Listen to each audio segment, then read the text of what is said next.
You wanna come at me? Well, I don't give a damn. Like a rich kid's father, you know I don't give a damn.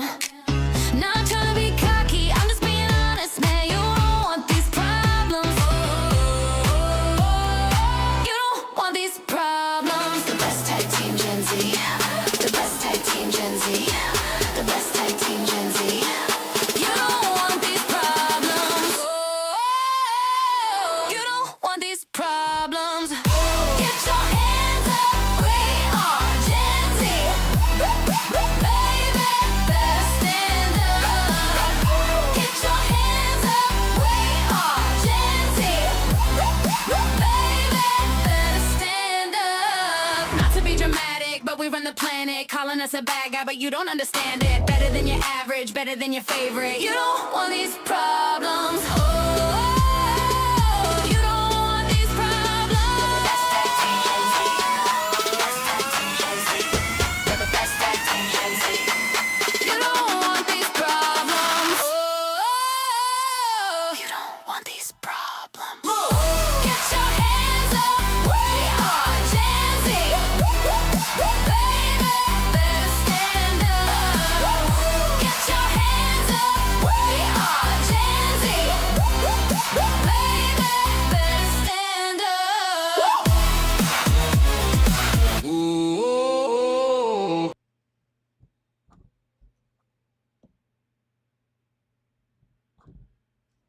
Fucking hell, why aren't you playing?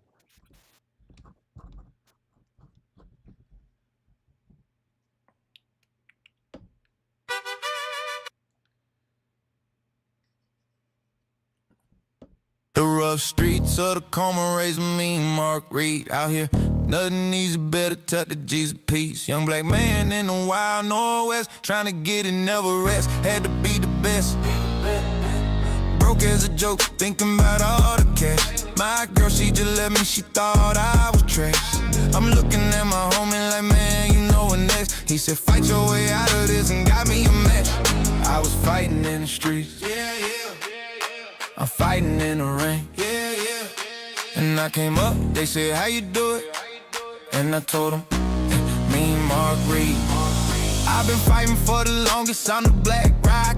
Man, I'm rowdy like Roddy, who gon' stop? Never seen a real street fighter turn into a champ. Walk through the fire just to make it out the trap. I was broke as a joke, thinking about all the cash. My girl, she just left me, she thought I was trash. I'm looking at my homie like, man, you know what next. He said, fight your way out of this and got me a match. I was fighting in the streets.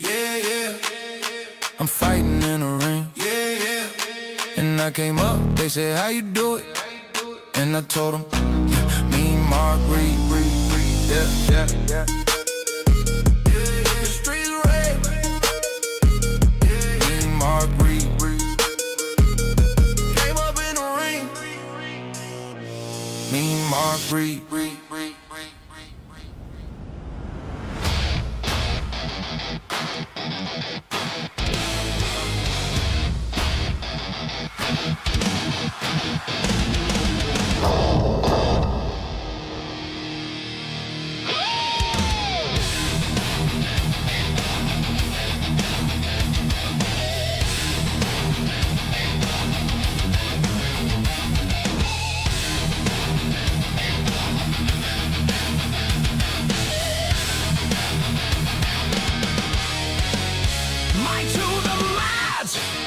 Chair chat, blood, sweat, stats.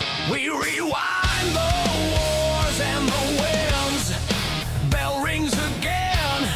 Storylines spin under the lights where the legends begin. This is the value of wrestling. We are contenders and not pretenders. Voices collide. The echoes keep testing. Contenders and not pretenders. This is the value of wrestling.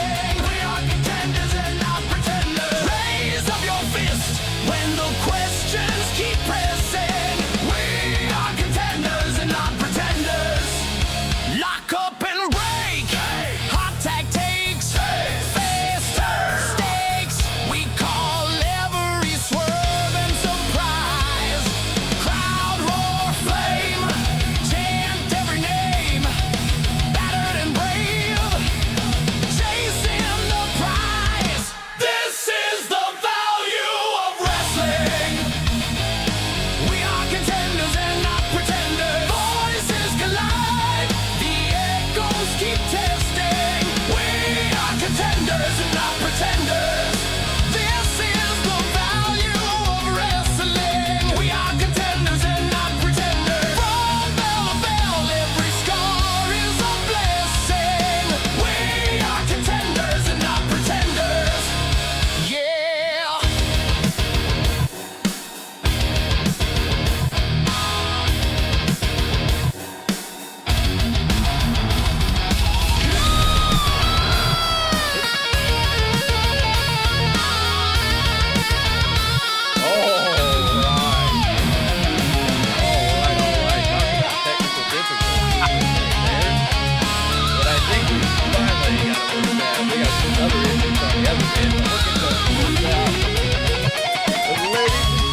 There we go.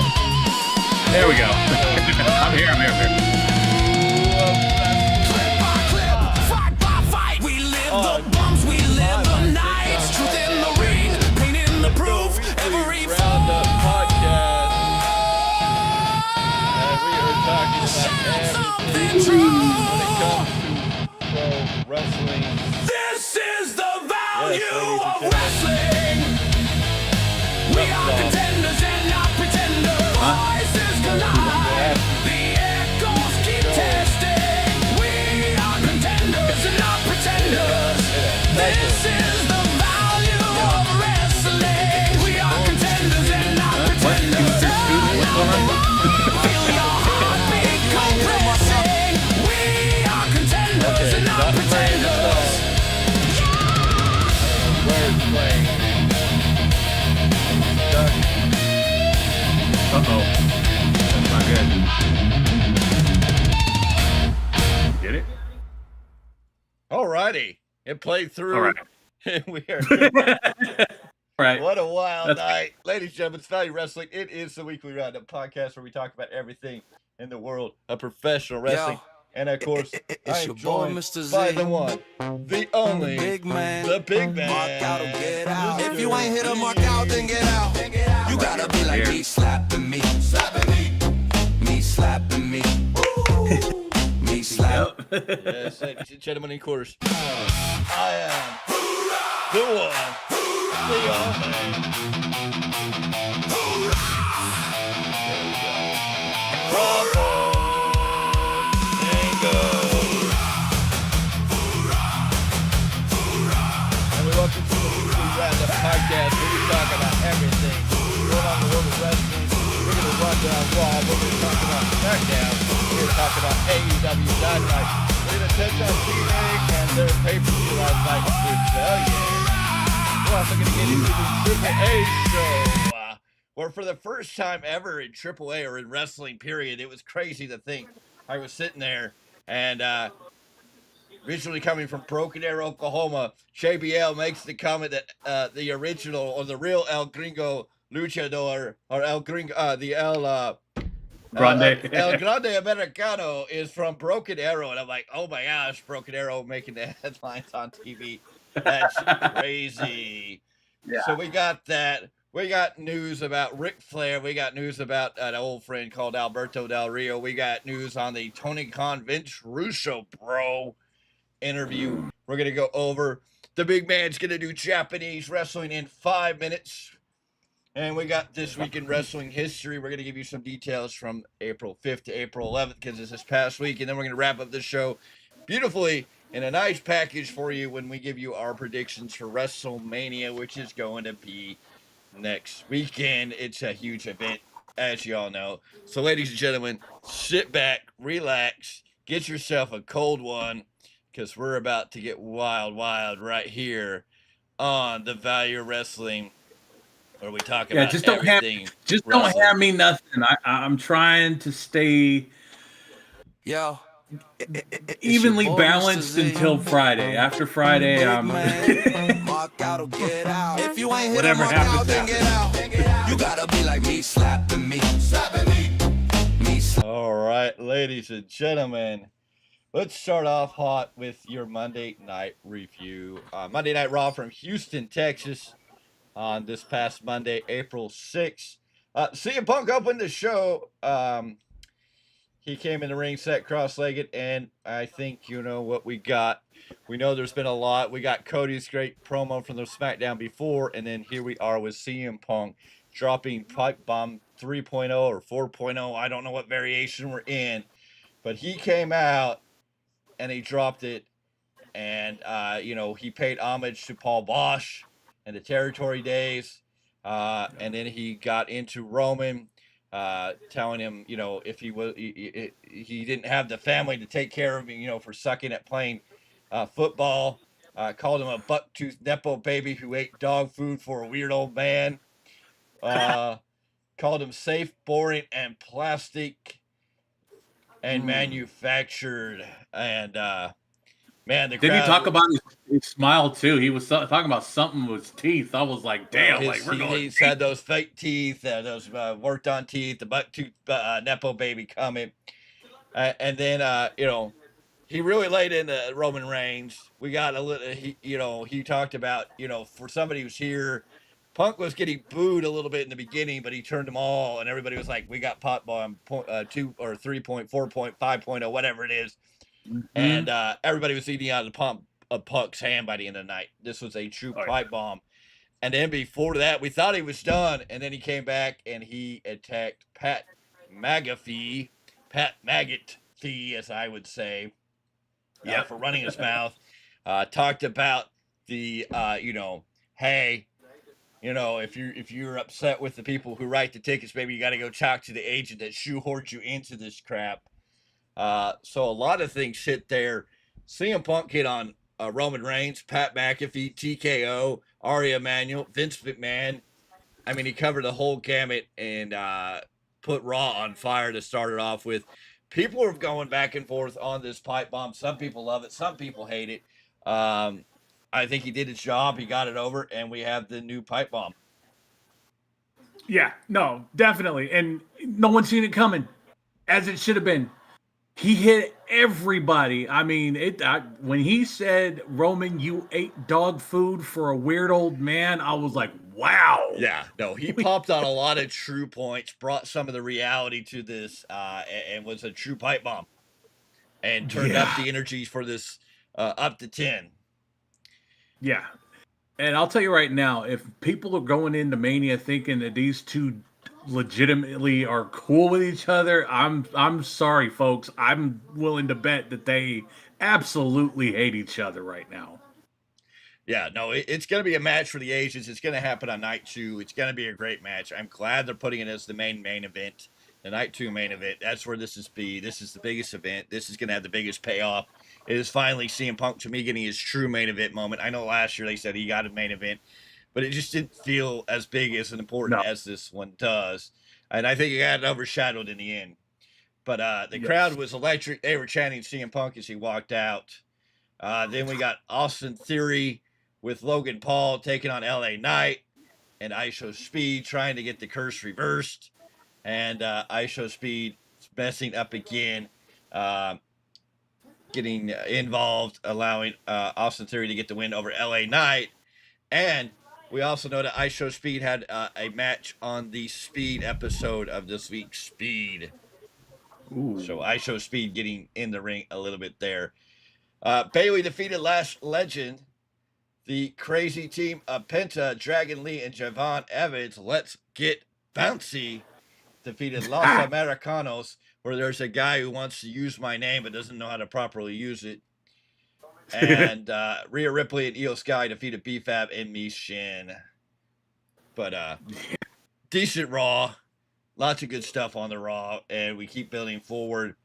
You know, the promo felt like a major turning point. Punk is definitely in the right place. A lot of people are confused. Who's the baby? Who's the heel? I think this match needs to be right where it is as we move closer to WrestleMania weekend. Hey, I'm all for when you go into a match like this and you don't know who to cheer, boo. Mm-hmm. You're torn between two. I feel like they're selling a hell of a story here, and we're gonna get the big payoff night 2. Yeah, no, it's gonna be huge. It's gonna be fun. WrestleMania is going to be interesting. Those who want to see it are going to go see it. Those people who don't care aren't, and it's all right. I know some people are here. Some people are watching that other brand on that other channel do their thing. when you have AEW doing their Dynasty pay-per-view right now. And we're Yep. going to talk a little bit about AEW. We're going to talk a little bit about Dynamite. We're going to talk about Tony Khan, so stay with us. We'll get there. But Yeah. this is a show that wraps up the previous week. That's why we do it on Sundays. If you want to hear about Dynasty, we may do it next week. We may have to, I don't know where it all fall in, because WrestleMania is going to be 2 nights, and there's going to be a lot to talk about when WrestleMania is done and over. Oh yeah. But that was And Raw. yes, Go ahead. just so everybody knows, I'll be home Sunday, just in time to watch night 2, and then to be here with all of you beautiful folks, letting you know how we felt about 1 and 2. WrestleMania, that is. Night 1 and night 2 of WrestleMania, not other 1 and 2. Make sure you clarify that. You're out here telling people, we'll tell you how good 1 and 2 was. People might take that the wrong way. I am going to Vegas, remember? Well, I don't want to know about your number 1s or your number 2s. We'll just talk about WrestleMania 1 and 2.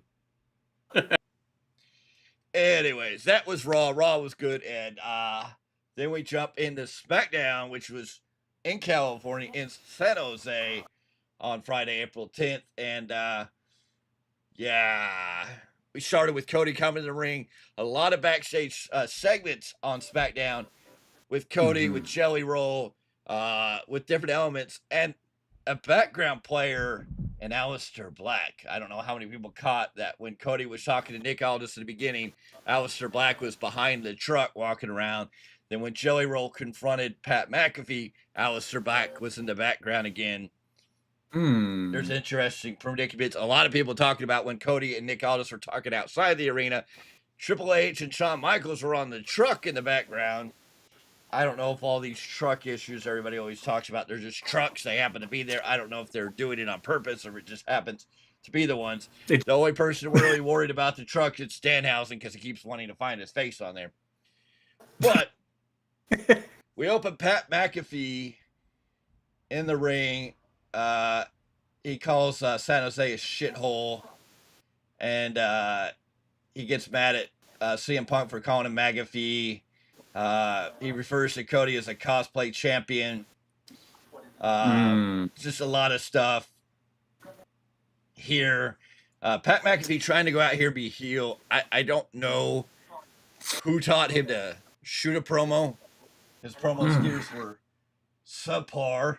I don't know what he was trying to do this weird. And I don't know if he was trying to be a Triple H wannabe or what. I don't know. It was weird. He couldn't cook. He couldn't buy a reaction. A lot of people said, different things, but the audience just didn't seem to get to it until Cody Rhodes came down, and Cody Rhodes talked about how Pat McAfee, for the first time in all of wrestling history, all the wrestling fans are in agreement that they want Cody and Randy at WrestleMania and not Pat McAfee. This led Pat McAfee to go down and go, Randy Orton, which he does this weird Randy Orton thing, but he says that Randy Orton's going to win at WrestleMania a 15-time world championship, and if he doesn't, you will never hear or see Pat McAfee in pro wrestling business ever again. So we got that segment. They had Cody come out and cook. They had Punk cook it up to another level, and they had Pat McAfee come put the chill on it. This wasn't good. This wasn't worthy. No. This didn't fit. It didn't add. And I don't know what they're going to do here. We'll talk about our predictions later in this show, so we're not going to get into predictions on this. But it was a strange opening. I don't know if it did anything. Pat McAfee just can't be a heel. Like, I feel like he's trying to be something and not be himself. Now, I've seen Pat McAfee on his show where you can feel like he's got a vibe to be a heel. He can kind of be an a-hole. But here, I felt like he was trying to push the heel agenda, and it didn't feel natural. It felt forced and just not good. No, and that's sad because we know he's a good talker and can make it happen, but the fans were not buying into it. I felt like when Cody came out, it saved the segment. It's sad. we know he's good. It's just there's something not clicking, and the fans weren't buying it. No, it was bad. It wasn't great. It didn't fit it. Then Randy Orton came out and attacked Cody. And then we got Pat McAfee playing the cosplay of Damien Mizdow, a.k.a. Damien Sandow. And if you want to go back when Miz and Sandow were tagged up, and Mizdow, Sandow, Damien Mizdow at that time was supposed to be Miz's stunt double. So Randy's hitting Cody, and you got Pat McAfee standing back there going, and I'm like going, what kind of retarded cosplay is this? And if you didn't see it, go back and watch SmackDown during that segment, and you'll see Pat McAfee, it was, I don't know. It hurt. Yeah, it was comical. I mean, it was worth the laugh, but still, we're trying to get people to take this seriously, folks. That's all we're trying to do. So, on SmackDown, we had two shockers, two shocks, two surprises, two whatever you want to call it. And we'll talk about those, but Jacob Fatu wrestled Tama Tonga in a good match, solid match. Jacob Fatu picking up the win there, and Alexa Bliss getting the win over Bayley.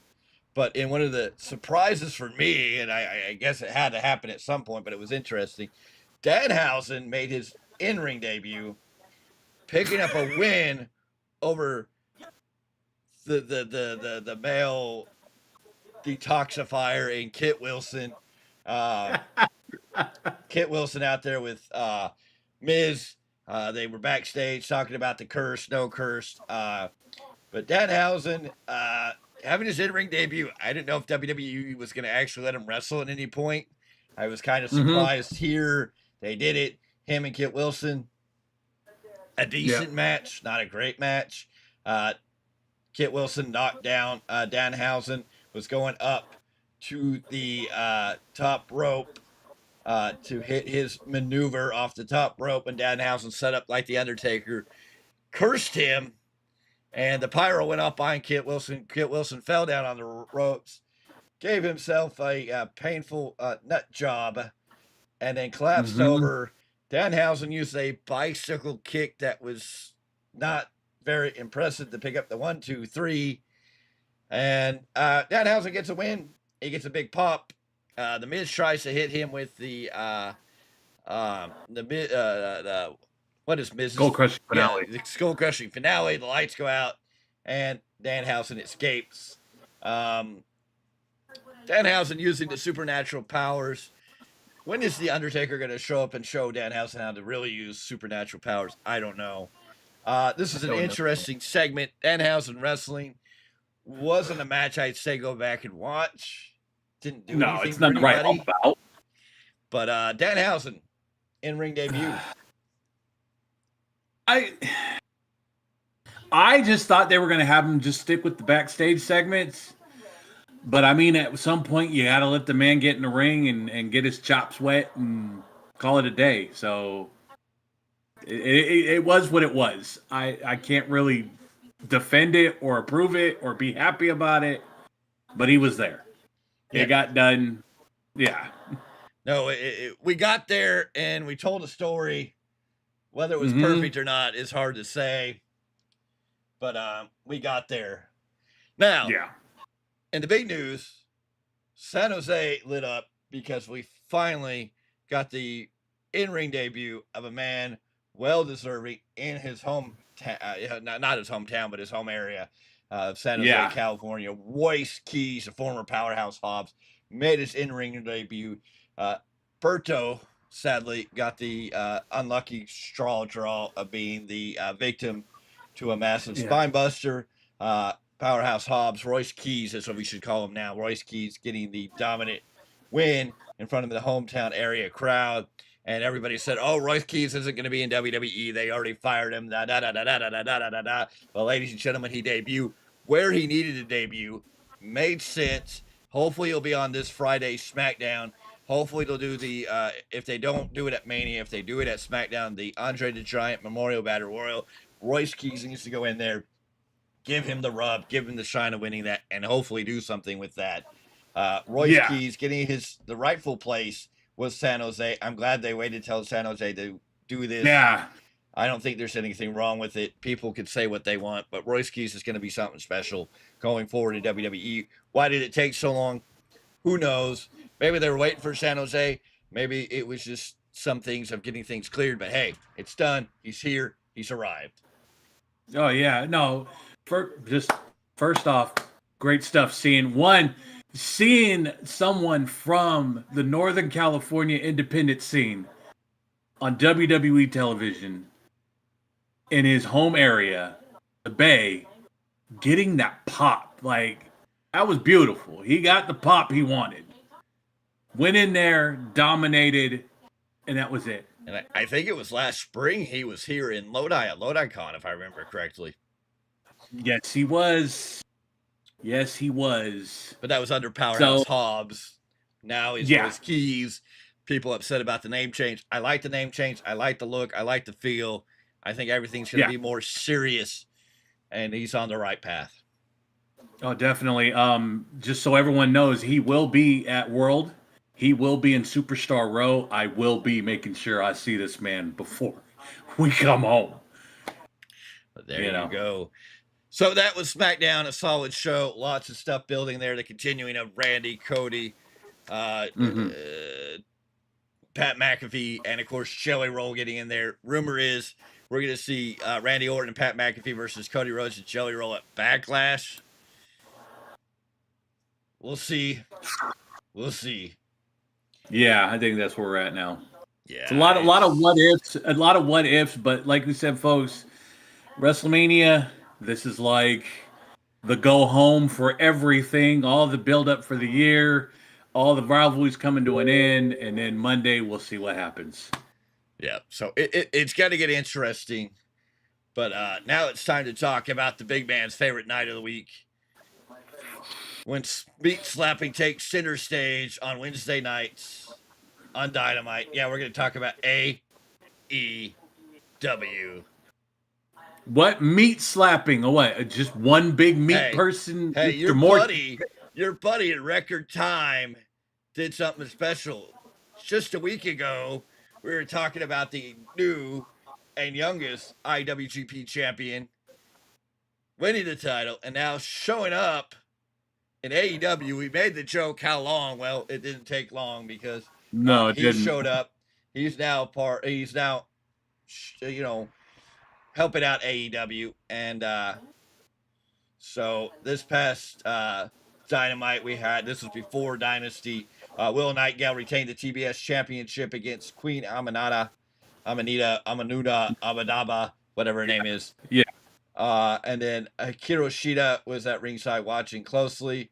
Tommaso Ciampa defeated Mascara Dorado to win the #1 spot in the Casino Gauntlet for the vacant TNT title. And then the 8-man main event match, which I am sure you were excited about.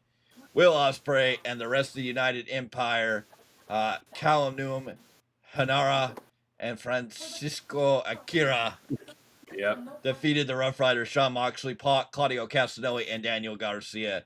Wild brawl, tables, big spots, major things, but Callum Newman already finding his place in AEW. The future Will Ospreay playing bitch to Will Ospreay. My only question is this: how long until Newman turns on Ospreay? After he loses the IWGP Championship and signs that AEW contract. Oh Jesus! What is he gonna go and join up with the other guy that I can't remember his name? Switchblade. No. Gabe Kidd. No, that breaks my heart. You just hurt my feelings, man. Kyle Fletcher. Yeah, there you go. Him and Fletcher are gonna be a tag team. They're gonna don the fake tan and the baby oil and all that good stuff for him. I don't know. Well, I'm talking about Chucky D. My bad. Don't worry about that, Chuck. We got you. We also had major vignettes hyping up Kenny Omega's imminent return. We know Omega set his path on MJF and the AEW World Title. And also, in a big return, a follow-up. Your favorite, my favorite, Learning Tree. Hi, guys. Chris Jericho's back in a confrontation with Ricochet. And Ricochet so bad, he wound up doing something that we haven't done in years since WWE Jericho. Yes, Ricochet made the list. The list of Jericho is back. It's in AEW. And yeah.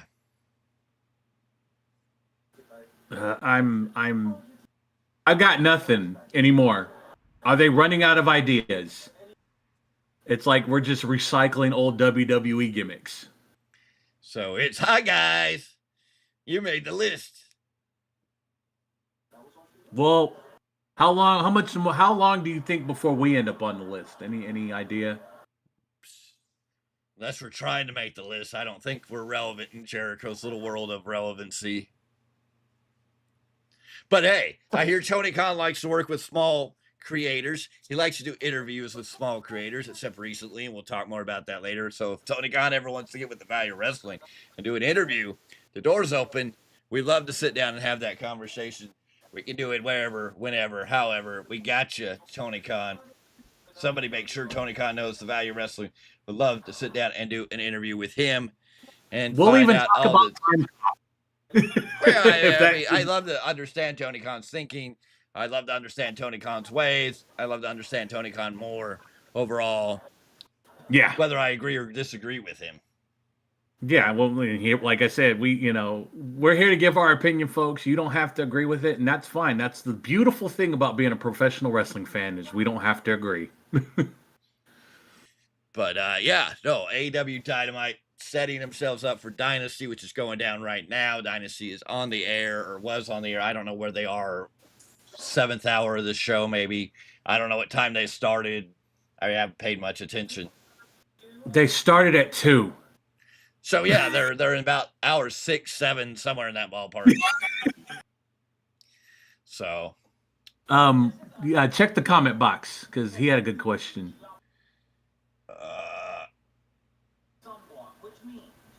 If The Rock came back and Dean Ambrose came to save Roman from CM Punk. Well, Dean Ambrose ain't coming back. Dean Ambrose is signed with AEW and Jon Moxley. That contract is still got some time to go. So any ideas that Dean Ambrose, wherever this is coming up, that people think Dean Ambrose is going to come save Roman Reigns, Moxley's on Dynasty right now. I mean, not like right now, like you, but he's, we get it. We're not going to see it. Is The Rock playing a role in this? I don't know. Rock's been mentioned. We know Rock's on the board at TKO. Is Rock playing a role in this? Hell, there's been references and conversations about Vince McMahon is in charge, and Vince McMahon's running the show, and Vince McMahon's returning too. Vince McMahon's not returning with the newest allegations, which now grants the more detailed evidence that it's not worth the read. Don't go read it. Don't go find it. You'll know. No, you're gonna hurt your brain and you're gonna want to rip your eyes out. We'll just leave it at that. As far as The Rock, he might return. It's a wait and see. We've done this to ourselves for like the last 3 or 4 years that The Rock's going to come and do something. The last we know about The Rock, though, is everybody's got to remember is he was in that movie where he lost a lot of body mass, a lot of weight, a lot of body mass. And I don't think The Rock's going to show up in WWE until he has some of that body mass back, some of that build back, because he wouldn't look like The Rock of wrestling, and he's got to be that Rock. If he comes in as this skinnier, thinner Rock that was after this movie he shot, I don't see it. I think he's you're not gonna see The Rock on TV until at least he builds some of that body mass back and looks healthy. He looked very frail in some of those pictures I've seen. I get he lost a lot of weight, but he was a whole different looking Rock, and I just don't see that Rock getting in the ring.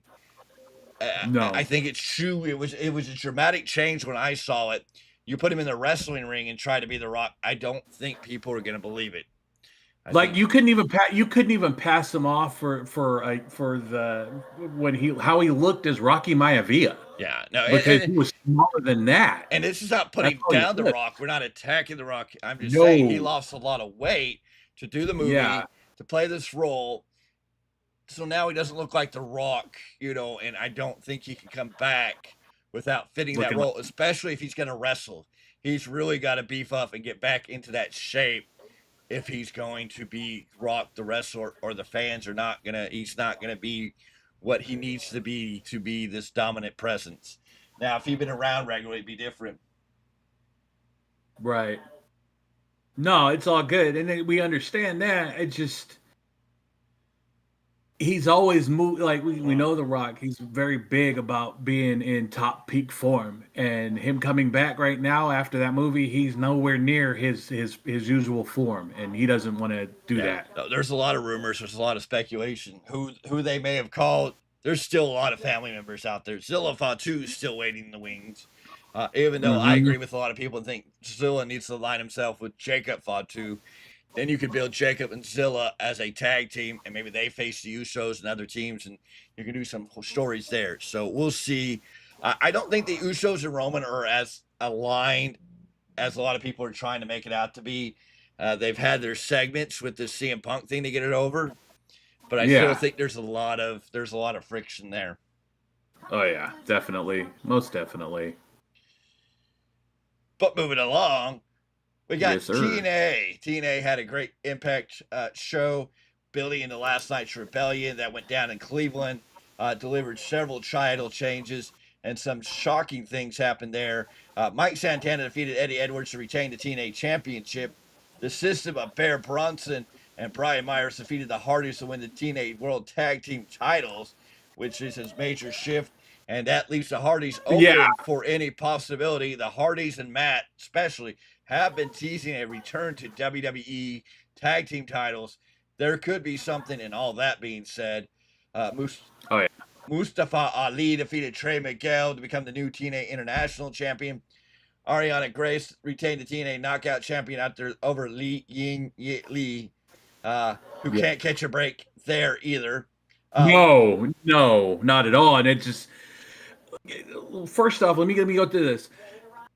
Mike Santana, Eddie Edwards, great match as always. But the whole Mustafa Ali, let's get his name right, and Trey Miguel, I did not see that title change happening. I honestly thought that Trey Miguel was going to walk out with that belt. Yeah. But it was a great match. Leon Slater retained the TNA X Division Champion over Cedric Alexander in a great match. And EC3, who fell out with NWA, is now returned, and he's confronting Eric Young. And ODB, the old dirty bastard herself, was surprised with the announcement that she will be inducted to the TNA Hall of Fame at Bound for Glory 2026. Well deserved. Also, we went into the realm, I forget what the realm is, the realm of darkness with Rosemary. We ran into Father James Mitchell, and on Impact, Father James Mitchell was given a gift by Rosemary in the name of the returning Abyss. Then at Rebellion, we got more of that storyline where Abyss and Father James Mitchell had a talk. The only bad part is you can tell how much weight Abyss has lost. Yeah. But Abyss, what does this mean? He's on TNA. Abyss, James Mitchell, is there something they're going to build here? Will we see Abyss in a wrestling ring again? Will Abyss make the jump to WWE? He is in the new WWE 2K26 game. Lots to talk about there, but the Righteous with the show ended with a strong post-match angles, including the Righteous attacking after the table loss. Moose staring down Santana. So a lot of storylines going on from there. A lot of people talking. It's going to be interesting as we continue. Mustafa Ali, the new championship there. The System storyline continued. The Hardys losing the tag team titles. The Righteous doing something great in TNA. We need to see the Righteous on WWE TV. But TNA doing some solid stuff. They're on all cylinders. Like, I have not seen a TNA, an episode of TNA since this partnership that has been disappointing. They have, from pay-per-view to TV, all of it has been on fire. I was like, man, is this the early 2000s again? Because, man, I'm enjoying it. No, that we had a good TNA. They had a good pay-per-view. And now AEW is doing theirs with Dynasty. Things are cooking. Lots of stuff going on as we move forward. Now, we got independent wrestling. We're going to talk about a couple things. Now, you know, every week we talk about independent wrestling on Thursdays nights on the IWCP, the Independent Wrestling Community Podcast, which we're going to grow and develop. We usually go over independent shows in the local area going down, so you know where to be, where to go. You can also check the valuewrestling.com, our new website. We have our own calendar, which keeps you up to date on all the local shows and independent companies here that we have going on. But we'd like to break down a little bit of news and reports coming out of the independent scene. Big news for local independent scene. We know that our buddy, our friend, our ally, our tag partner in some ways, the Big Ugly, recently announced that Titus Alexander was headed back to Japan, and that finally came to fruition. He is headed back to Japan. Also, independent relative, we know that Starboy Charlie recently made his WWE debut in a ice speed match or a speed match. So big independent locally movements. Titus Alexander going to Japan, and Starboard Charlie, a big name on the independent scene here in California, finally getting a match on a WWE program. Oh yeah. But we're gonna talk about. Go ahead. No, it's you know, when not only is the franchise going back to Japan, he's going to be doing a show with for lack of a better term, I think Ugly said it was an idol of his. So it is more meaningful that Titus is going to Japan this time. And then Starboy Charlie, I'm not a fan of his new name, but I mean, we get it. It was great to see him on NXT television on Speed. That's like when, you know, just about as big as when we got Shawn Legacy when he debuted on NXT, which is he's still doing great. So big moves for California wrestlers. I mean, they're everywhere. I don't have anything for soccer, against soccer. I'm not soccer. Oh yeah, I follow it when I need to, but I mean, I'm not a big diehard fan. But on the independent scene, couple notes. Wrestling Open had a show on April 9th in Worcester, Massachusetts. They delivered another strong episode of IWTV. DJ Powers defeated Algo Nelly. The Vibe won a tag team match, and Brad Hollister defeated Kylan King. Pedro Donis and BRG had a solid singles bout, while Amity Lavy and Sammy Chaos teamed up for a win in the women's action. Wrestling Open remains one of the most consistent weekly indie shows in the Northeast, in the American Northeast. Also, if we go back to April 3rd, GCW had a major show in LA. GCW Last Call. G-Sharp defeated Bodie Young Prodigy. KJ Orso and Sam Stackhouse defeated Psycho Bandits, and Bear Bronson defeated the One Called Manders. And some of these names you may know if you're paying attention. And it was a hard-hitting main event. The next night at GCW Maniac, I Called Manders defeated Starboy Charlie in a Grab the Brass Ring ladder match qualifier. So Starboy Charlie still getting some GCW matches while being under WWE. Of course, I believe he's under a WWE ID contract, so he can still wrestle on the independents. Atticus Coger retained the GCW World Heavyweight Championship against Daisuke Sasaki. Yeah. Perfect. In a stiff international style brawl. And Gringo Loco, who maybe needs to come up to NorCal and face El Flaco Loco before Bravo Tango does. But Gringo Loco won a chaotic six-way scramble, and Violence is Forever picked up a quick tag win. GCW continues to mix deathmatch fives with strong technical wrestling. GCW, a great scene. GCW going to have a major presence at WrestleMania weekend like they did last year. They had show after show after show. So yes, they are. If you're going to be in Vegas, you can definitely go see GCW in action. Oh yeah. Then speaking, go ahead. Yeah, no, just like I've noticed, and even more now, you're still gonna get your hardcore fans, your hardcore wrestling lovers to watch GCW. And all well and good. but I do love that they are starting to mix in a little more technical sound wrestling matches in between things. Gives you a nice break, give you a nice breather before into the next one. Well, I'm glad you're playing on your PlayStation. WWE 2K26. I played it. I've liked some things. Not a big fan of some things. We'll have to see how things get going as we go forward. WrestleMania weekend, we should be heading into Season 2 pass, which finally, I'm ready for that. But, yeah. Anyway, Yeah. go ahead. No, you're good, man. We'll move it on, brother. We're going ahead. We'll keep rolling. Anyways, aired last night on YouTube. Lucha Libre AAA aired their new episode last night. We saw Penta defend the Intercontinental, the WWE Intercontinental Champion at AAA against El Hijo del Vikingo.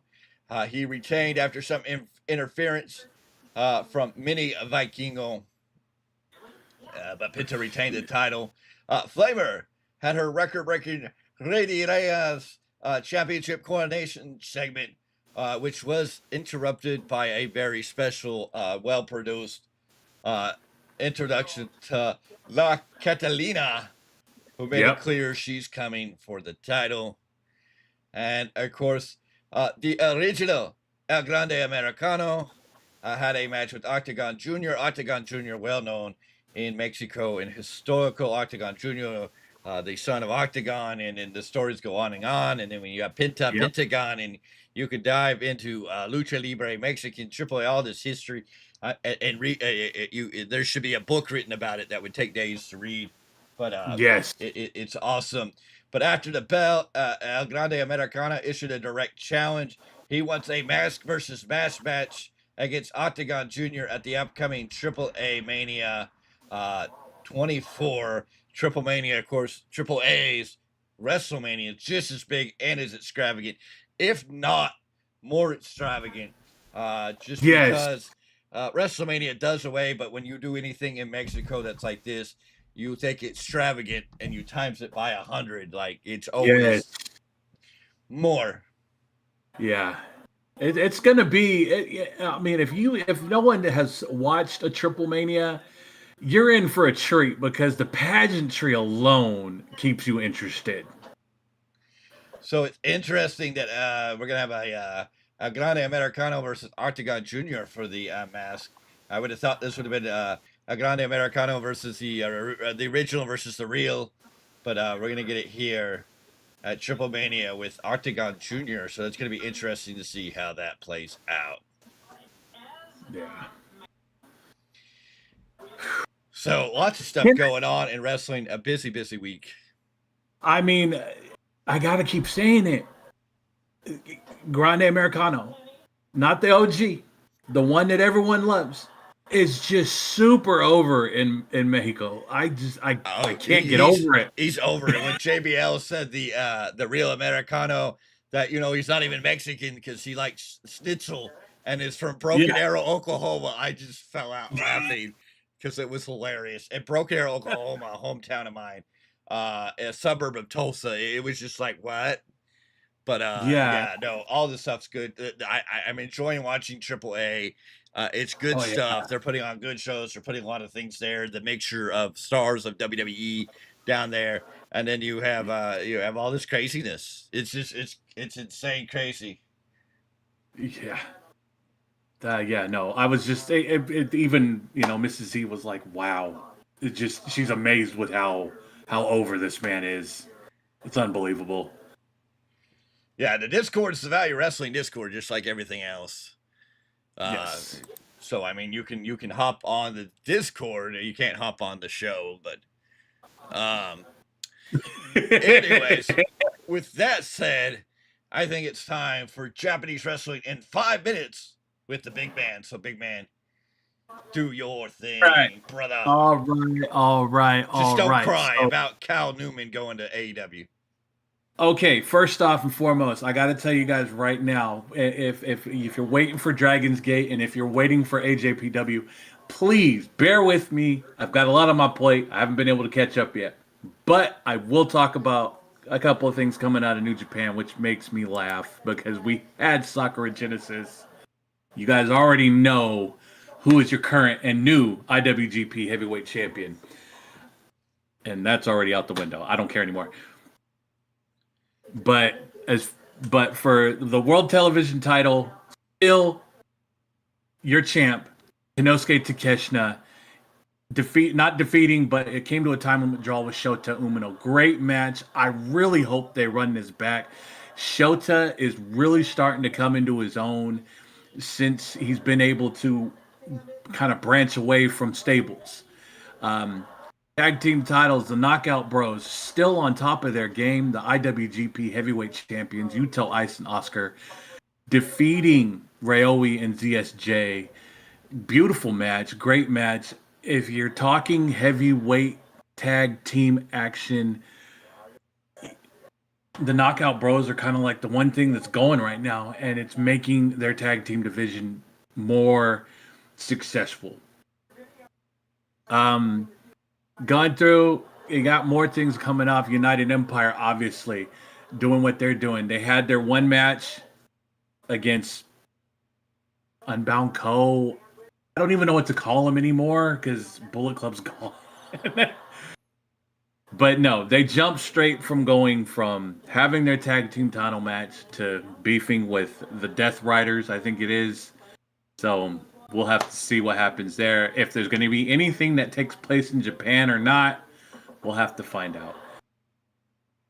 Other than that, folks, I have nothing left on my plate at the moment other than we talked about it already. Titus Alexander is heading back to Japan to do work, and I can't wait to cover more of what he does out there, which promotions he works with, because there's about 3 or 4 that he works with right now, folks, and I only catch maybe 1 or 2. So I heard the final chapter might make its way out there too at some point. I would like to see that, honestly. Something about that kid has got it. He's got something. He really does. But he just needs to grow into his own.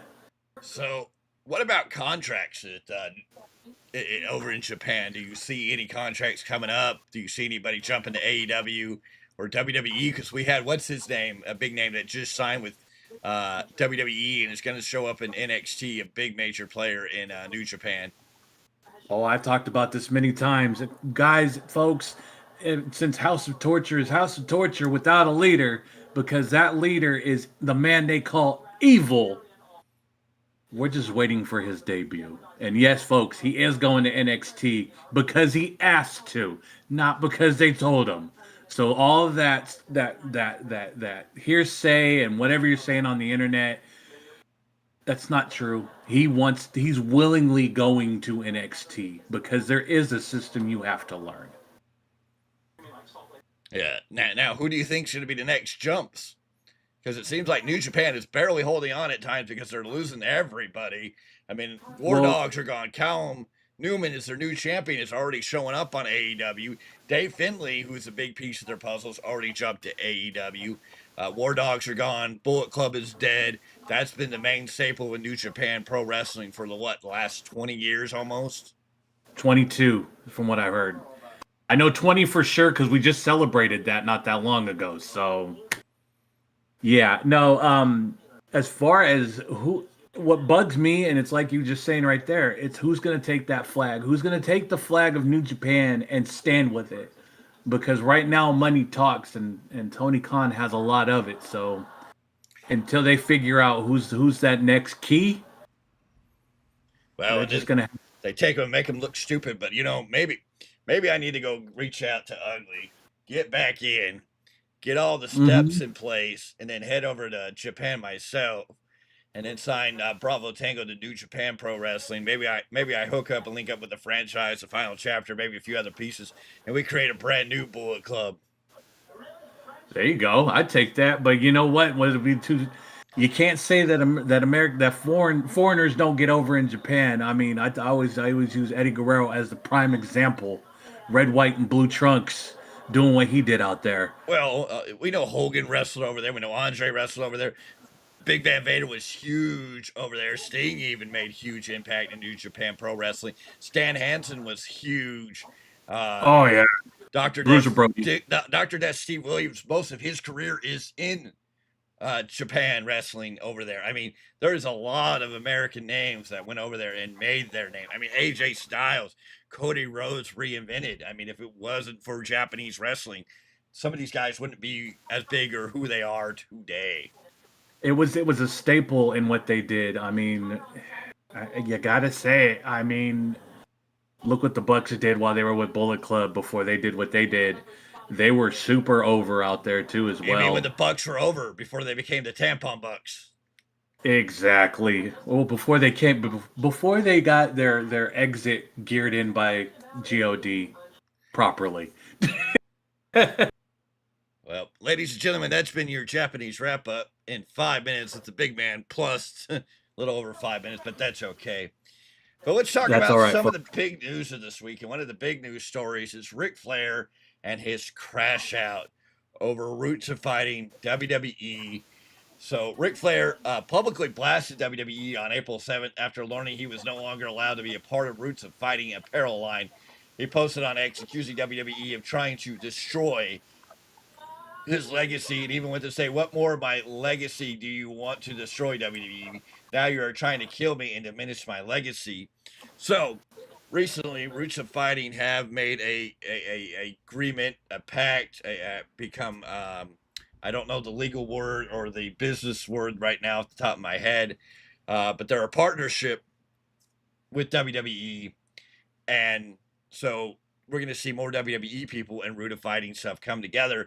And unfortunately, Ric Flair, though there may be some type of contract with WWE, we don't know. I mean, Ric Flair hasn't been in a WWE game. I don't know if you can't buy Ric Flair merchandise on WWE. I don't think, and people are confused because Billy Gunn is in WWE 2K26 because he has signed a Legends deal but works in AEW. So he has an agreement with AEW on one hand to sell Billy Gunn stuff as, DX and that type of genre. But he works in AEW. Ric Flair doesn't have that same thing, so Ric Flair is with AEW, but he crashed out, as Ric Flair has seemed to do more and more as he gets older. Damn shame. It's sad. The next day, though, Ric Flair walked it back completely in the video. He thanked Roots of Fighting for the partnership, said he understood it's a business decision, and added, "I'm not even mad at the people that took it away from me. He was at first, but I understand business is business. I understand business and business comes first. The real reason appears to be that Roots of Fighting is finalizing a major new partnership with WWE, which includes exclusivity clause that conflicted with Ric Flair's AEW deal." So, Yeah. Ric Flair crashed out. Ric Flair walked it back. AEW now, or not AEW, but Roots of Fighting, which I have a couple of things. The big man has a couple of things. We love and support Root of Fighting. Hey, Root of Fighting, if you want to become a sponsor of the Value of Wrestling, we'd love to work together. We got merchandise stuff all ready to be marked up. We just got to get enough people interested and find stuff to put in.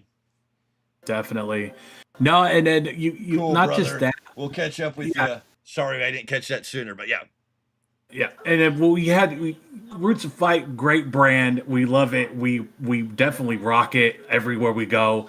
And that's not the only deal they have. They also have Civil Regime, which is actually a really solid brand. I just received not that long ago an LWO shirt that they produced, and which appreciate it, by the way. I didn't have to pay a dime, but I really appreciate you guys for that one.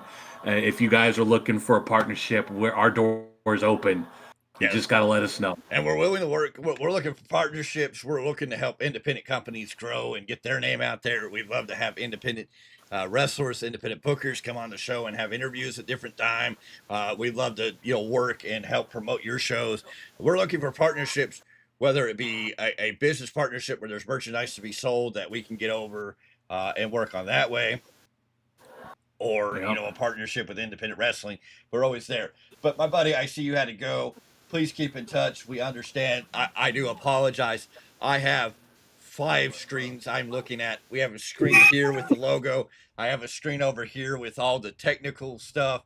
I have a screen here with where I'm following our format and platform and making sure we're staying on, and I can see the big man. Yes. And then I got screens over here that are actually, by YouTube. It's keeping my analytics up, and then I have the YouTube show up to make sure I see that.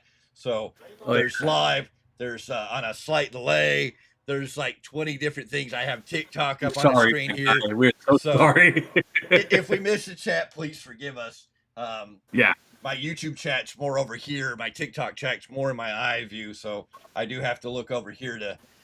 But we are not trying to ignore anybody. No, and I've got like 5 or 6 windows open. I got one up here, one up here, one up here, one up here, one up here. I only got one. Eventually, I'll get I'll end up getting like Bravo Tango over there and have at least 2 or 3 screens to help me out. Someday. It takes a lot and all these different screens and all these different things I got to watch on. But yeah. We got it. Yeah, we'll definitely. Hopefully, you come back so we can talk more. Because definitely, we apologize. Stay in touch. But also making news, a name we haven't heard from in a while, but we have had a lot of rumors that people were saying this man was coming back to WWE. We were praying no, and I think this will definitely put a no forever on that, as Alberto Del Rio has been arrested again. Alberto Del Rio, real name Alberto Rodriguez, was arrested again on Monday, April 6th in San Luis Potosi? I don't know. Yeah. Potosi? Mexico on domestic violence charges. Again, this is not the first time he's been charged with domestic violence. And I guess this is his new wife. I don't think this is the first wife that he abused. Then he got with Paige and abused her. Too much, or Soraya, I should say. But anyways, his wife called emergency services after alleged physical and verbal assault at the residence. Police found her with visible injuries to her face and arms. Rodriguez was detained at the scene and remains in custody. He is looking up to facing 8 to 20 years if convicted. The Crash Lucha Libre promotion has already suspended him from action.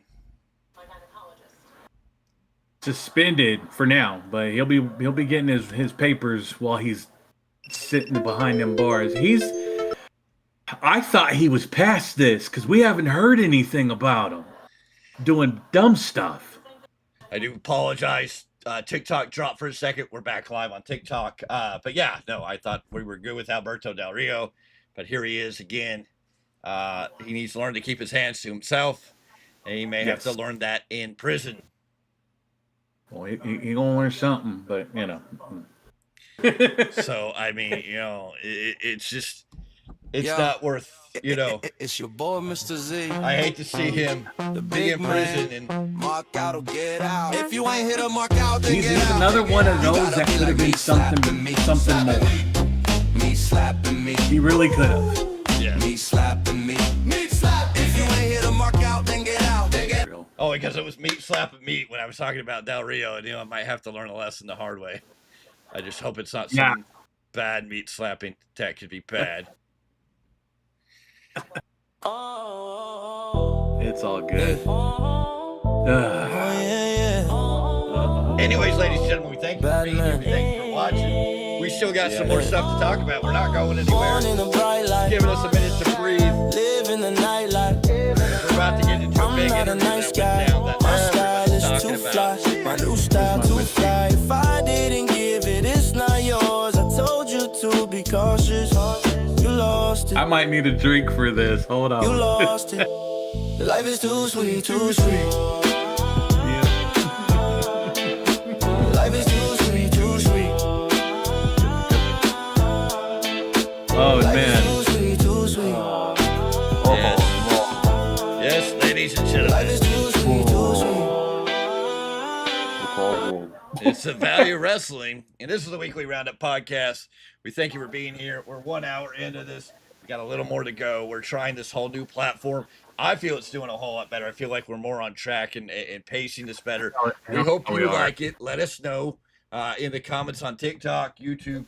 Jump in there, say you like it, you hate it, what you didn't like, or maybe what you do like. We got so much. We're still got some stuff to go over. We're going to be here a little bit longer, but we're trying to get this out there and feel more professional, more real. And we appreciate you joining us. But big talk as Vince Russo, bro, and Tony Khan sat down and had an interview. One of the most talked about interviews this week came from AEW President Tony Khan and Vince Russo and the coach, Jonathan Coachman, on Coach and Bro podcast. And we have doggies. They're excited. That's cool. But Tony finally... No, You mentioned Vince Russo, and then she left. There you go. We already know what she feels about him. It was a candid conversation where Tony Khan felt like he really opened up about AEW's direction, his personal philosophy, and how the approach has evolved since the company launched. Some of the big moments on why, one of the big questions we all want to know, why he agreed to appear on the show despite criticism, including that from Dave Meltzer, who Dave Meltzer also had his own issues on SmackDown on Friday when he was being heckled by the crowd at a WWE show. Meltzer came out and goes, well, I just recently went to an AEW show. I need to go to a WWE show. But I quote, Tony said this about the criticism to doing the show with Vince Russo. When Dave Meltzer said, why you want to go on this show, I'm not going to hold anybody saying about AEW against them for the rest of their lives. That's not Christianity. That's not what Jesus would do. We just celebrated Easter. So Tony Khan, putting Jesus first, gains a lot of respect for me in that segment. But he's saying that you may not like this. You don't have to like AEW. We don't have to agree to disagree. You know, we can get along.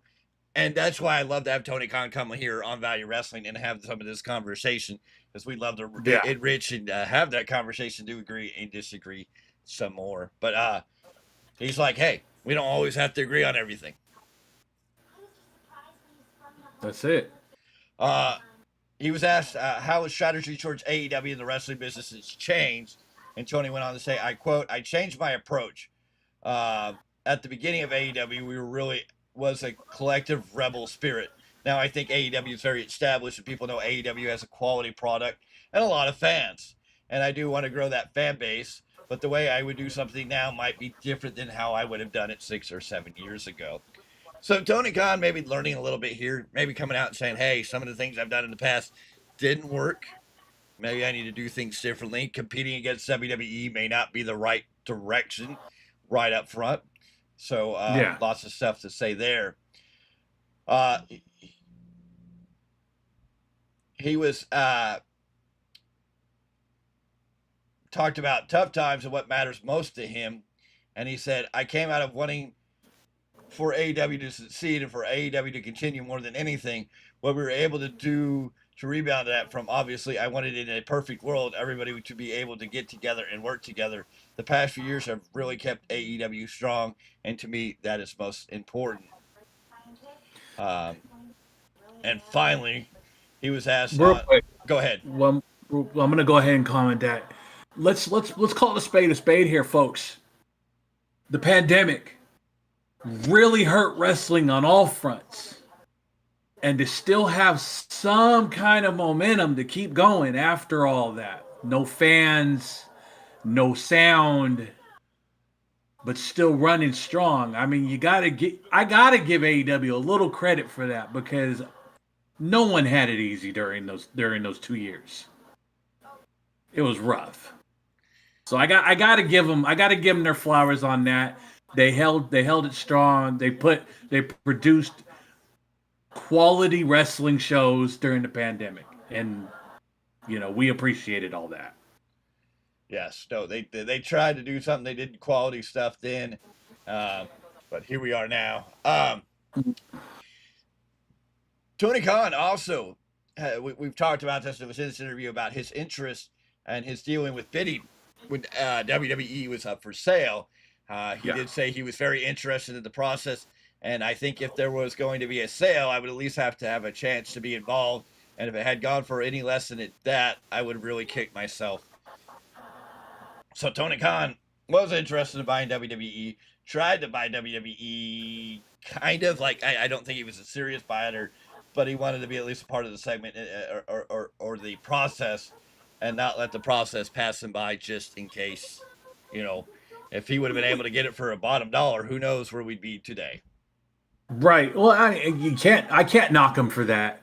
They had a good piece of it for sale. A lot of investors, and when I've read that he was a part of that whole collective of who was looking to buy it before TKO really put their foot down. Yeah, no, it didn't shock me, but he's right. If even though he didn't get it, he took his shot. Sue him.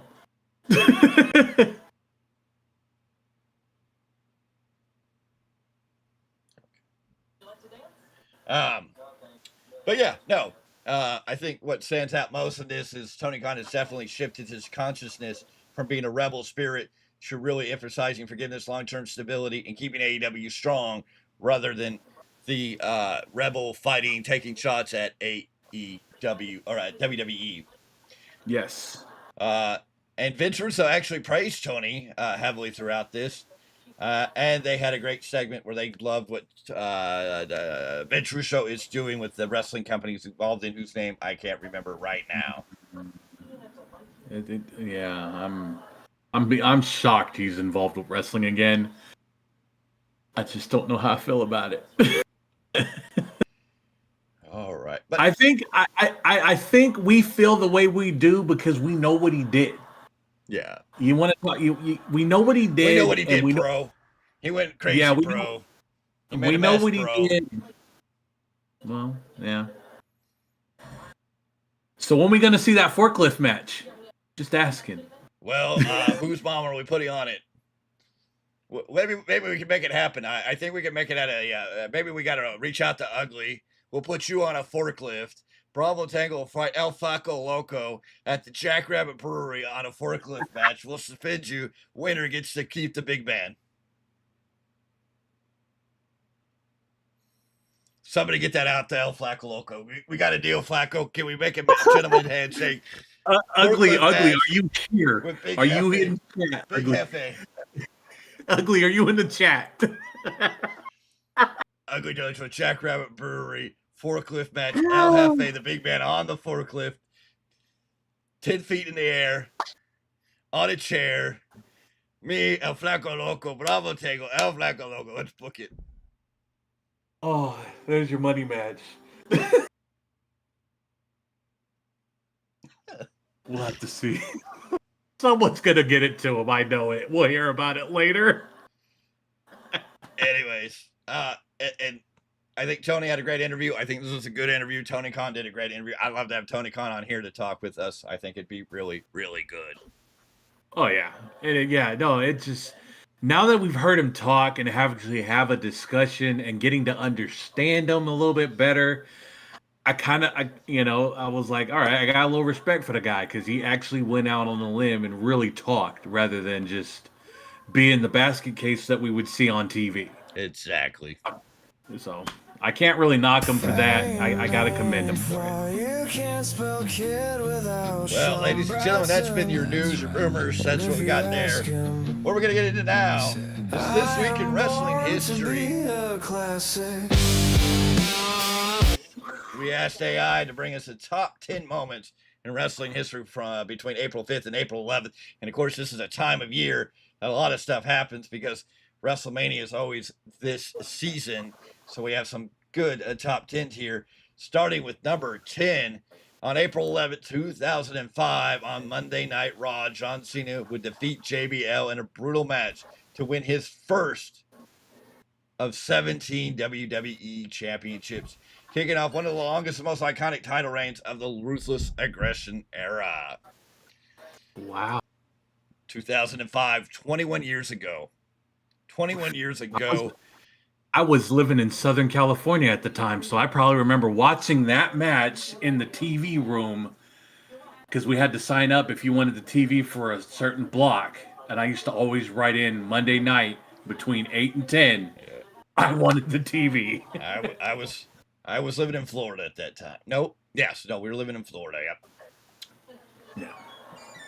Number 9, April 9th, 1999, WCW Spring Stampede. Diamond Dallas Page would defeat Ric Flair, Sting, and Hollywood Hulk Hogan in a fatal four-way match to win his first WCW World Heavyweight Championship with Randy Savage, oh yeah, as a special guest referee. This is one of DDP's biggest nights during the Monday Night Wars, but yes, April 11th, 1999, Spring Stampede, Diamond Dallas Page getting his first WCW championship, the belt he thought he'd never win. Wow. Damn, it's really been that long. Oof. 27 years. Man, not bad. Well, let me take you in the Wayback Machine. Let's go back to April 11th, 1993. And post WrestleMania 9, the day after WrestleMania 9, the wrestling world reacted to Hulk Hogan's shocking 22-second victory over Yokozuna, who had just defeated Bret the Hitman Hart at WrestleMania in Las Vegas at Caesar's Palace, WrestleMania 9, in a controversial fashion after Bret was hit with the salt from Mr. Fuji. Yokozuna picked up the 1-2-3. Hulk Hogan came down and made one of the most controversial moves in professional wrestling history to this day, getting Bret Hart to agree that he could fight Yokozuna, beating Yokozuna, and winning the championship. And everybody who knows that, anybody who's a wrestling fan who was alive during that era can remember that, remember the controversy, remember the talks. Wow. Yeah, I remember that, and I think we all do. And I mean, I've watched it back multiple times as always. But as a kid, when that happened, I mean, we were more happy with the fact that, you know, Hogan came in there to vanquish the big monster.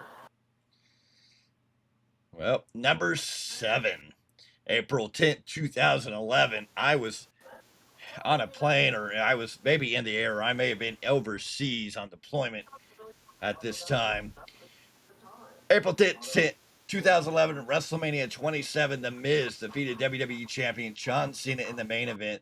The Rock was a special guest host, interfered, and it was the first WrestleMania main event to end without a pinfall or submission. No, wait, never mind.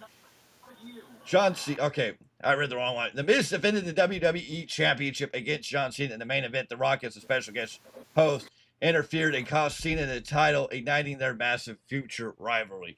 Excuse me. But that goes all the way back to WrestleMania 27, which set off the once in a lifetime storyline and an era where we couldn't believe The Miz was the WWE champion. I'm still shocked about that because I remember watching that Mania and I was like, what just happened?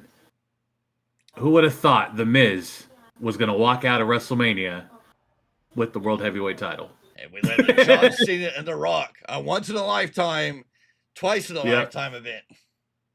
Yeah.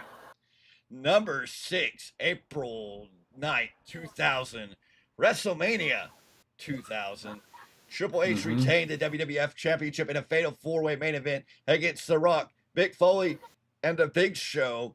And it was the first WrestleMania main event to end without a pinfall or a submission. And I believe this is also when all 4 of the McMahons were at ringside with each of their respective people. Yep. I believe Stephanie was with Triple H at that time. Vince McMahon was supporting The Rock. Yep. Or no, The Rock had Shane McMahon, if I remember, and Big Show. No. Yep. Was Big Show the Vince or Big Show Shane? I forget. Big Show was Vince, and then The Rock had Shane, and Mick Foley was with Linda McMahon. Yeah. But yeah, WrestleMania 2000 coming in at number 6 on this list. Fun fact, that was my very first WrestleMania that I went to as a kid. Well, that's a fun fact. Bravo Tango has never been to a WrestleMania, so that means that I'm going to have to whoop a WrestleMania out of your ass, big man. When you get that foot fixed, I'm going to put you in that ring, and I'm going to run Bravo Tango all over you, and I'm going to have you in the center of that ring. When I tie you up in the Tango Clover. There you go. The Tango Leaf. There we go. The Tango Leaf. There we go. A big night WrestleMania. Our big night comes at number 5 when on April 8, 2018, WrestleMania 34 changed the landscape of professional wrestling. When your favorite women's wrestler, not mine, Ronda Rousey made her official in-ring WWE debut, teaming with Kurt Angle against Triple H and Stephanie McMahon. And this marked the official start of the rowdy Ronda Rousey era in WWE. The WWE got rowdy again since losing Roddy Piper. Yeah. No, it was great for what it was. It really was. But when you have someone that has that big of an ego that got popped in Southern California and just lost her mind, what else can you do? No, it was great at the time. It turned very, very sour. Yeah. Number 4, April 7th, 2013, WrestleMania 29, where we saw CM Punk take on The Undertaker in a classic match that I believe gets underrated. But we're talking here when once in a lifetime became twice in a lifetime when John Cena defeated The Rock in their rematch to win the WWE Championship. That The Rock had to beat CM Punk for, I believe, at Rumble to set all this, not the Chamber, to set this all in motion. Ending Rock's second reign and closing one of the biggest rivalries of the 2010s. Number 4 on the scale chart there. Yeah, well, you know, we still talk about it. He did end CM Punk's 434-day reign as champ. I'm still pissed about that. That still makes me mad. But go ahead. I don't know why number 3 is April 6, 2009, the post-WrestleMania 25 Impact. The landscape was changed after one of the most historic and one of the greatest WrestleMania main event, or one of the greatest WrestleMania matches ever. And for a lot of people, it was the greatest match in WrestleMania. I will always say it's the greatest match in WrestleMania. I don't know about Bret Hart fans, but that's always up for topic. Which leads us to number 2 on April 5th, 2009, WrestleMania 25. In a match classic, The Undertaker defeated Shawn Michaels in an absolute masterspeed that extended the streak to 17-0 and is frequently ranked number 1 or number 2 of all-time great WrestleMania matches. Easy. I don't care what anyone says. And if you really wanted to, like, it's one of those matches that you would have never expected out of Shawn Michaels during his latter years of his career. Still managed to put on one hell of a match. And they came back at WrestleMania 26 and had another one where Shawn Michaels put his career on the line. And it was great. Yeah. Number 1, we go back to April 5th, 1992 in WrestleMania 8, where Ric Flair, who had been fired as NWA WCW World Heavyweight Champion, came with the big gold belt to WWE, won at the Royal Rumble the WWF Championship, and he had a match which was originally supposed to be against Hulk Hogan, but for whatever reason, stories changed. These two men couldn't get along. They couldn't make it work. Whatever happened, the match was changed, and Ric Flair would defend the title against the Macho Man Randy Savage in a dream match. Savage won the title with the help of the return, not the return, but with Miss Elizabeth's help, while Hulk Hogan would face Sid Justice in one of the double main events for WrestleMania 8. Wow. You know, not Hogan and Flair, but Macho and Flair, that match. Well, that rivalry, even over in the WCW, was something. Yeah. And it was great. I still, to this day, talk about, the real world champion. Yes. Just him showing up, it looked. If you were watching great. wrestling on those times and watching that prime time and and he walked in, it was great. When we saw Ric Flair arrive on the scene at WWE, it was incredible. But that is this week in wrestling history. Those are your top 10. We're going to try to do that next week with a new top 10 list. I'm sure it's going to be more WrestleMania highlights, but we'll talk about that then. But speaking of WrestleMania 42, it starts this Saturday. The big man's going to try and be in Vegas at some of this stuff. Probably not at WrestleMania because the tickets are more than any of us probably could handle right now. Unless you wonderful people want to go to thevaluewrestling.com, go to the Cash App link and make a donation to send us all to WrestleMania. There you go. But we're going to talk about WrestleMania. We're going to talk about our predictions, what we think these matches are going to be, and how it's all going to play out. We'll start with night 1 with the six-man tag match. Mm-hmm. L.A. Knight, and the Usos teaming up to take on Logan Paul, Austin Theory, and I Show Speed. I don't know what happens here. I would assume the babyfaces get the win. LA Knight and the Usos are going to come up, but I Show Speed in his first match will Danhausen have a role. What is the curse going to cost here? It'll be interesting to see. Yeah, no, it'll be a fun match. It'll be a fun watch. I mean, we're gonna watch it for what it is at this point. I kind of feel like the the stable of Logan Paul and Austin Theory is kind of dwindling. It's losing steam. So we'll see Well, what I think happens. without Bronson Reed and Braun Breaker, I think the whole Vision storyline kind of died because of injuries. Yeah. Seth Rollins' injury, Braun Breaker's, and Bronson Reed. It was just like bad luck curse if you were part of the Vision. Yeah. The unsanctioned match: Jacob Fatu versus Drew McIntyre. I don't know. I think this favors Jacob Fatu, but I can see Drew winning it. But I mean, this is going to be a scary match because I think these two are going to brawl into a feud.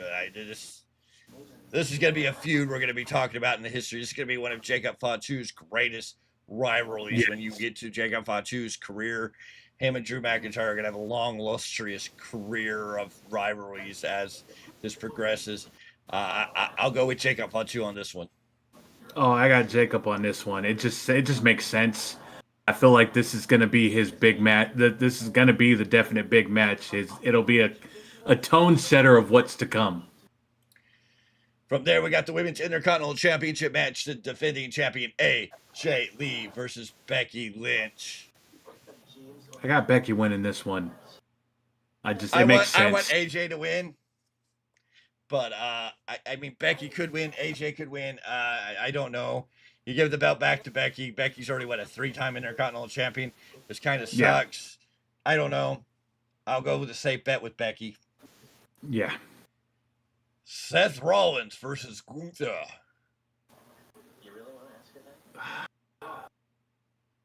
I want to say Seth, but I kind of have Gunther winning this one. I think Gunther has to win this one. If you take his momentum away from him by having him lose to a returning Seth. Yeah. I don't know if Braun Breaker maybe returns here and spears Seth to help Gunther get over. Gunther has to win because I believe Gunther made a deal with Paul Heyman telling me you owe him a favor. Yep. Gunther may want Brock, and if you're going to put Gunther versus Brock, Brock can lose to Oba, but Gunther can't really lose to Seth right now. Not where he is. No, you're right. You got you. So yeah, definitely Gunther taking out one. The Women's World Championship, Stephanie McMahon versus Liv Morgan. I got Stephanie retaining. I have a feeling Dom's going to do something stupid. Dom is cursed, so hopefully this will cause Liv Morgan. I will go with Stephanie McMahon in this. Yeah. Finally, the undisputed WWE Championship match, Cody Rhodes with possibly Jelly Roll in his corner versus Randy Orton with Pat McAfee in his corner. Yeah. Storyline says that Randy and Pat are going to team up against Cody and Jelly Roll at Backlash, which with the last statement made by Pat McAfee that he would leave wrestling if Randy lost, really pushes that Randy's going to win. I don't think Randy needs to win here. I don't know. No. Do we really need Randy to hold on to the championship till SummerSlam where they have the rematch and Cody becomes champion again? I mean, who's Randy really going to go wrestle to lose this title to? I think Cody retains, and I think Pat McAfee backs out, or Cody doesn't win. Randy wins by outside interference. Like Randy doesn't win the title, but wins the match, which is a loophole for Pat McAfee. Yeah. Yeah, I have Cody retaining in my opinion. It's just a matter of how he retains, because I don't see him picking up the win by a pinfall or a submission. It's going to be some kind of hokey business that's going to cause him to retain that belt. It's going to be interesting. Yeah, very interesting. That's night one. Night two, the men's Intercontinental Championship ladder match. Penta, the defending Intercontinental Champion, versus Let's Get Bouncy Javon Evans versus Dragon Lee versus Rusev versus JD McDonough versus now Rey Mysterio. I got Penta retaining, but it's going to be a hell of a showcase for Javon Evans and Dragon Lee. Oh, and Rey's going to be in this. There's reason that you could say Rey could win this championship. Dom and Rey again for this championship. Penta should retain this title. Continue. It's what we need Penta to do. But there's a lot here, and it's going to be hard to say. It's a stacked show. Yeah, it is. It's going to be a good one. Brock Lesnar, Obafemi will be on the ESPN pre-show because ESPN wants that. That's what's going to draw people in. This is going to be a free match. It's going to be on ESPN itself. Makes sense. These are two big men. Brock Lesnar, Oba Femi. Oba Femi Goldberg's it. That's what I say. I think Oba Femi goes in there. Brock tries to get something. Oba gets out of it. Oba takes down Brock Lesnar in less than a minute. This way, Brock doesn't take too far of a hit. You get Oba Femi over. Brock is in a culture shock. Brock is at a loss for words. He just got beat by Oba Femi in like a minute.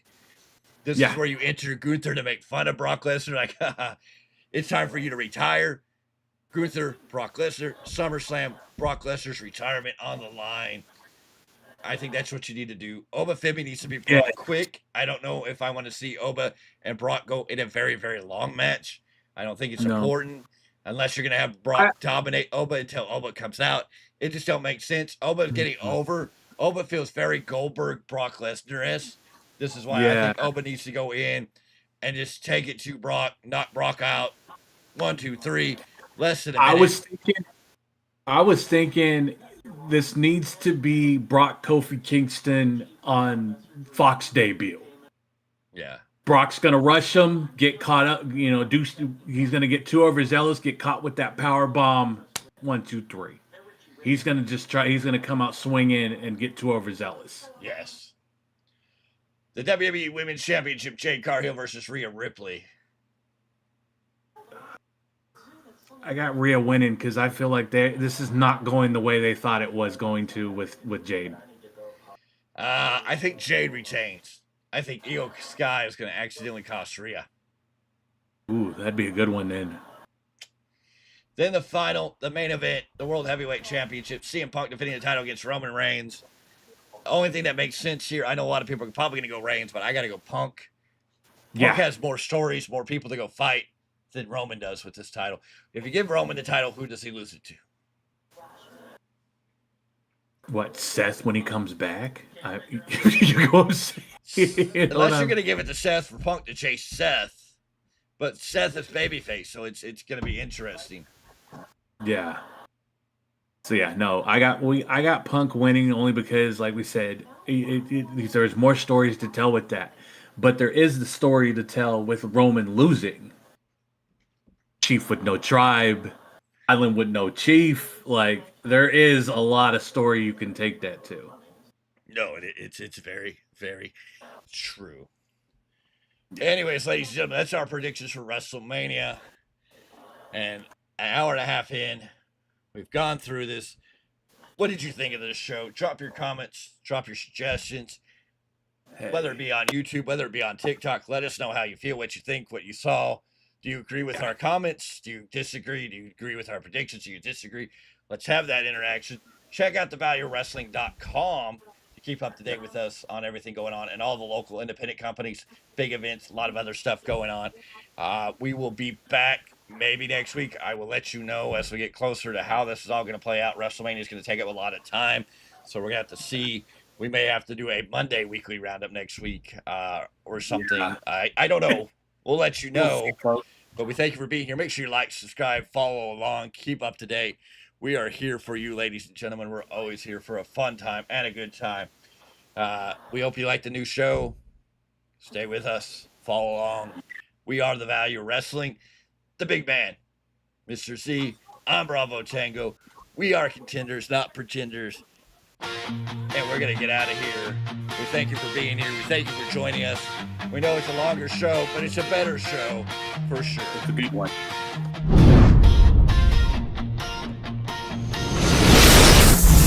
Late night glow from the laptop screen. Old fights roll like a memory. We break down every hold, every heartache. Heroes fall, then they rise again. We feel the bruise behind the glory. We live for every comeback story, from the indie halls to the Titans ring.